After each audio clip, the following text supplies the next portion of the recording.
38 years later, William Shatner's rejected Star Trek Enterprise appearance would have explained Kirk's mirror universe mystery weapon. Nearly 4 decades after Star Trek first dipped into the twisted funhouse mirror of its most infamous alternate reality, one unanswered question still nags at longtime fans. Where did Mirror Universe James T. Kirk get that weapon?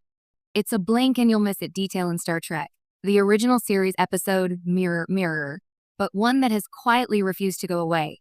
Kirk's dagger-like Terran Empire weapon, sleek, unfamiliar, and distinctly un-Federation, has never been fully explained on screen. No origin, no designer, no Starfleet equivalent.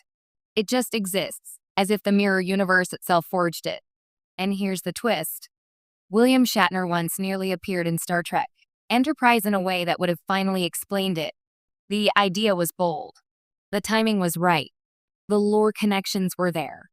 But the appearance never happened, and with it, one of Star Trek's most elegant retroactive explanations vanished into the same alternate timeline dustbin as Captain Archer's Mirror Empire ambitions. Now, 38 years after Star Trek first leaned into mirror universe storytelling, Shatner's rejected Enterprise role feels like a missing puzzle piece that could have tied together generations of Trek canon in one satisfying stroke. The mirror universe weapon that never made sense, and never needed to. When the original series introduced the mirror universe in 1967, world building was not exactly the franchise's primary concern. The episode needed to be fast, pulpy, and visually striking. Evil goatees. Agonizers. Assassinations on the bridge. Done. Kirk's weapon fits perfectly into that ethos.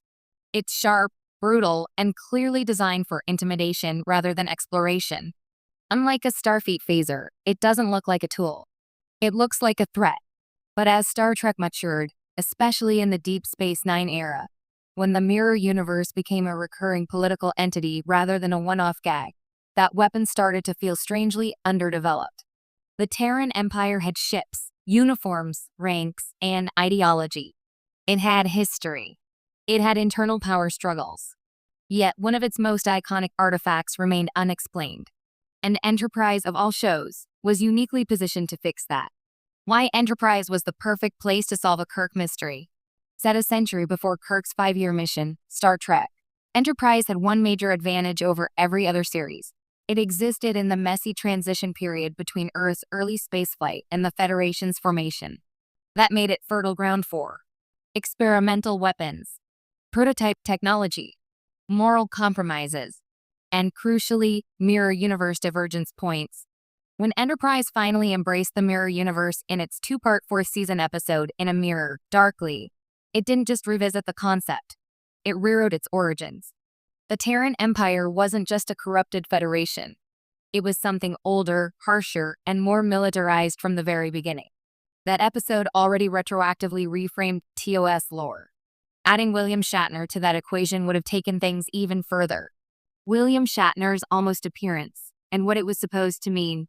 By the early 2000s, William Shatner had made it clear. He wasn't done with Captain Kirk. His post-Generations novel-verse resurrected Kirk through Borg technology, temporal manipulation, and sheer narrative audacity. Love it or hate it, Shatner's version of Kirk treated the character as a living myth, someone who existed across time, universes, and legacies. Enterprise producers reportedly explored ways to bring Shatner into the show, potentially as a mirror universe version of Kirk, a preserved Terran legend, or a temporal echo tied to the Empire's future. Any of those options would have been controversial, but also incredibly Enterprise appropriate. Season 4 was already leaning hard into continuity repair and fan service. Shatner's presence would have fit the era's ambitions perfectly. And here's where the mystery weapon comes in. A weapon forged before Kirk, but perfected for him. One of the most elegant ways Enterprise could have used Shatner would have been to establish a Terran Empire prototype weapon, developed during the Archer era and later refined into the blade phaser hybrid Kirk carries.